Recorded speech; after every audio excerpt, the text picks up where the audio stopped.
皆さんこんにちは。今回は特に上級者から質問の多いしだれもみじの剪定を取り上げてみます。秋の手入れがうまくできれば、その翌年の芽吹きもそれほど鬱陶しくならないものです。幹から吹いている胴吹き芽を処理します。方向の良い胴吹き芽なら次世代のために取っておいても良いでしょう。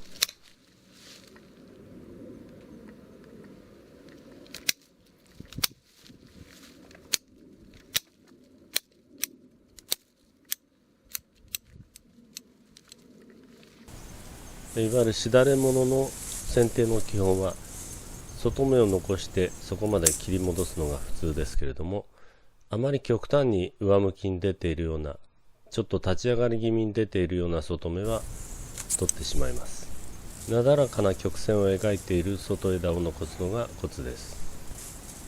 次に上下に重なった枝を整理して枝の厚みを薄くするのですけれども、これはちょっと難しいです。重なっている部分の上側を取る場合もありますし、下側を取る場合もあります。ここでは上側の枝を残して下の枝を段階的に詰めてみます。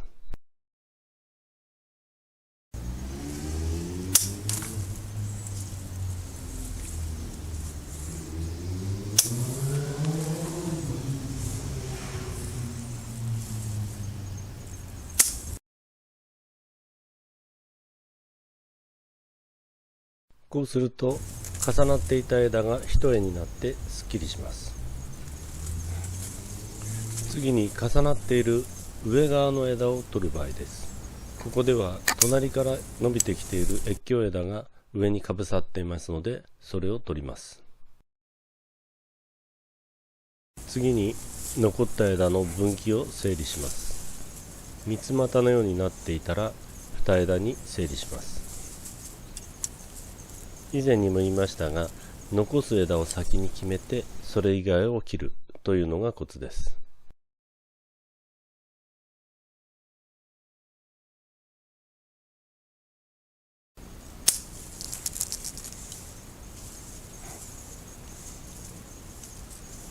重なっている下側を落とします。そして三分岐になっている部分を二股にします。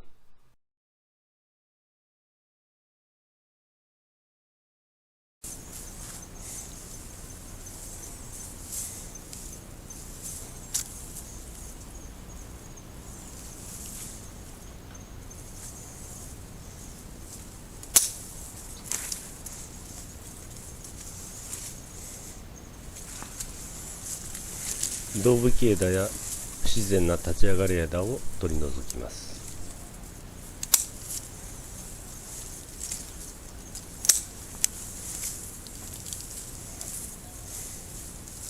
それからここの枝の流れですけれども、ぐるっと迂回していてとても不自然な枝の流れになっています。こういう枝があったら枝の流れを是正していきます。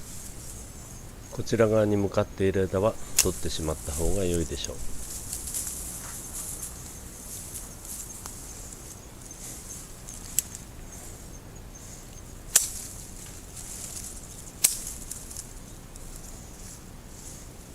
これは立ち枝ですので取ります。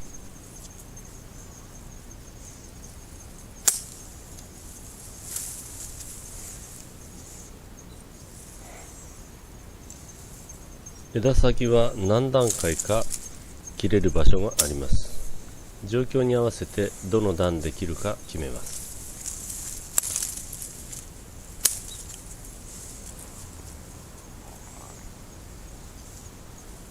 木のボリュームを出したいときは上側の枝を残しますが、これ以上輪郭を大きくしたくない場合などは下の方の枝を残します。この上下の枝の選択が難しいところかもしれません。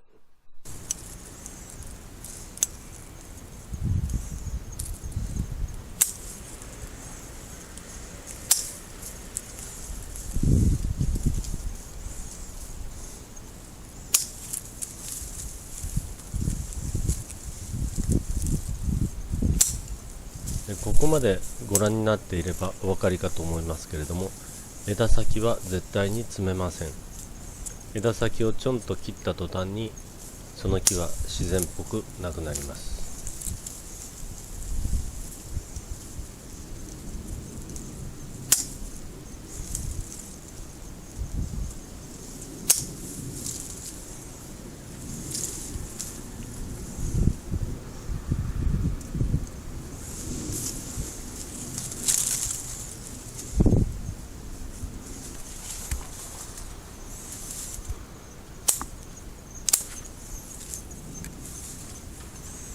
このぐらいまで剪定しておけば、来年の春芽吹いてもそれほど鬱陶しくないと思います。梅雨明けぐらいまで持つのではないでしょうか。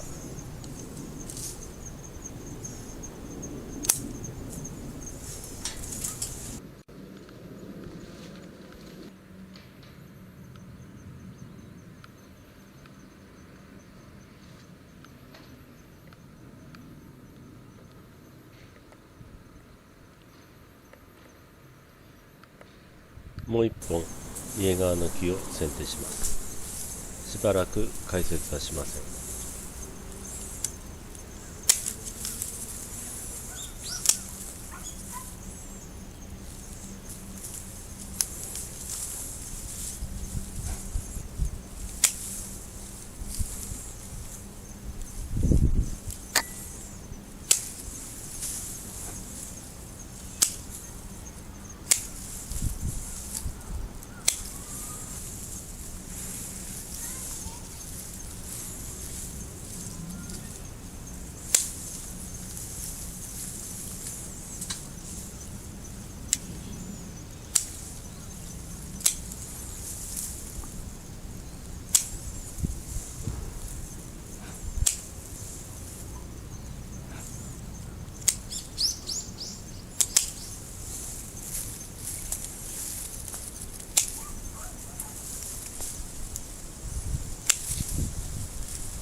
もみじ類は庭木の中でも特に剪定が難しい木です。植木屋の技量が一番試される木かもしれません。また例がありましたらご紹介いたします。ご視聴ありがとうございました。